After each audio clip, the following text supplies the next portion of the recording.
brought to you by Silver Pumps.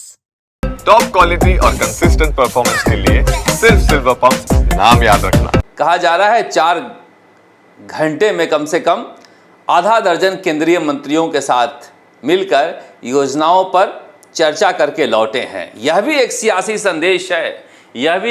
संदेश है कि दिल्ली में मैं मजबूत हूं, अभी सपने मत देखो, हमें हटने या हटाए जाने की कोई चर्चा नहीं है। जिन चर्चाओं को लेकर मन में लड्डू फोड़ते रहते हो, मगर जब भी ऐसा लगता है भजनलाल शर्मा को कि कहीं खुसर फुसर हो रही है, वो दिल्ली जाकर एक बार अपना दबदबा दिखाकर लौट आते हैं। पर यह कहा जा रहा है कि अमित शाह की तरफ से ये क्लियर हो गया है कि अब बोर्ड और निगमों में नियुक्तियां दे दी जाएं, क्योंकि स्थानीय निकाय चुनाव अभी दूर हैं। वैसे तो कहा गया है नवंबर में है, मगर नवंबर में होंगे या नहीं होंगे पता नहीं। इसलिए जो कार्यकर्ता चुनाव में मेहनत किए हैं उन्हें नियुक्तियां दे दी जाए और जल्दी ही मंत्रिमंडल में फेरबदल हो जाए। मंत्रिमंडल में फेरबदल होना इतना आसान काम इसलिए नहीं है कि डॉक्टर किरोड़ीलाल मीणा को लेकर क्या फैसला करना है। ये फैसला बीजेपी चाहती है कि ना हो तो अच्छा है, क्योंकि बाबा फंसे रहें।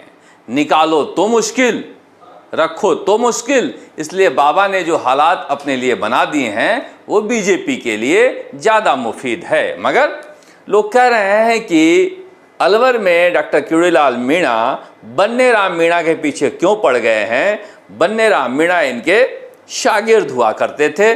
बन्ने राम मीणा भी परेशान है कि बाबा का हमने क्या बिगाड़ा है, मगर बाबा कह रहे हैं कि भ्रष्टाचार बर्दाश्त नहीं होगा, चाहे कोई भी हो, अपना हो या पराया हो।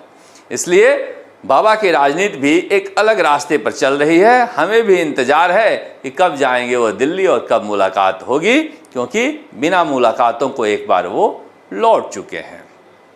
पर ये जो खबर आई है नन्नूमल पहाड़िया का, आपको याद है वरिष्ठ आईएएस अधिकारी पद पर रहते हुए रिश्वत लेते हुए गिरफ्तार हुए थे।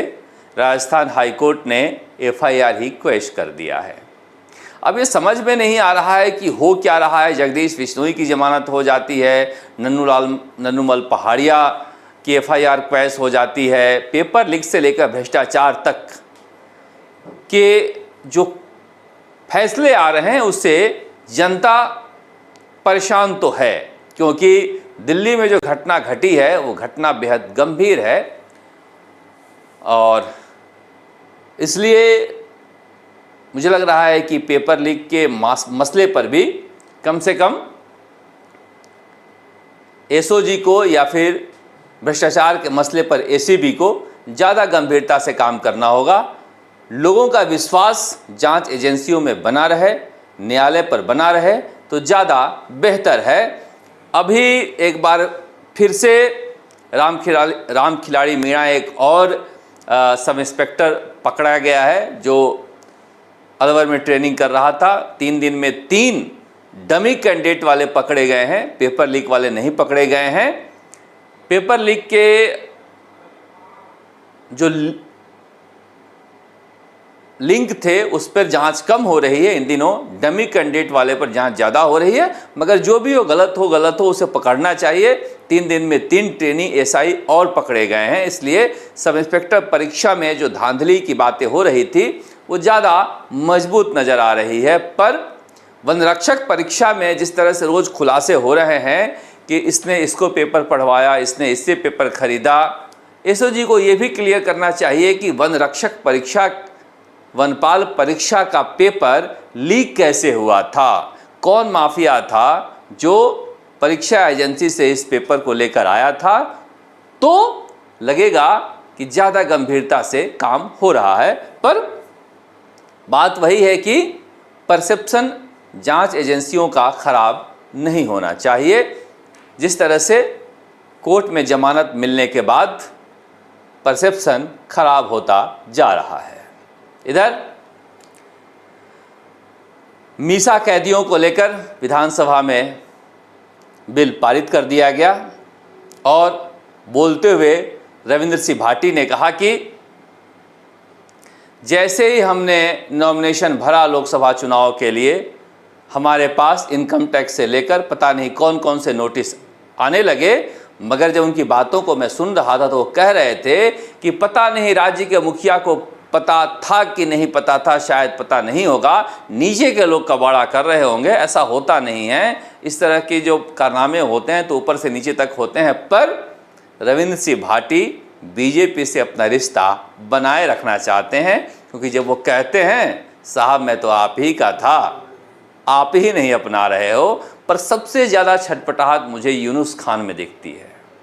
यूनुस खान फिर पुजारियों के मसले को लेकर विधानसभा में आए कि पुजारियों के साथ ठीक नहीं हो रहा है।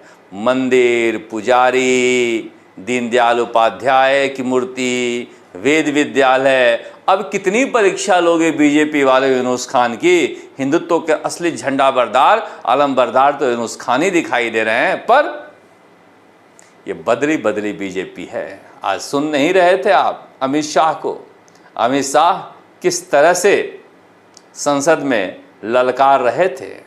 ये बीजेपी अलग राह पर निकल चुकी है और कांग्रेस अपनी सियासत में धंसती ही जा रही है। नीचे से खोद खोद कर निकालना पड़ेगा कौन बीजेपी वाला है, कौन कांग्रेसी है।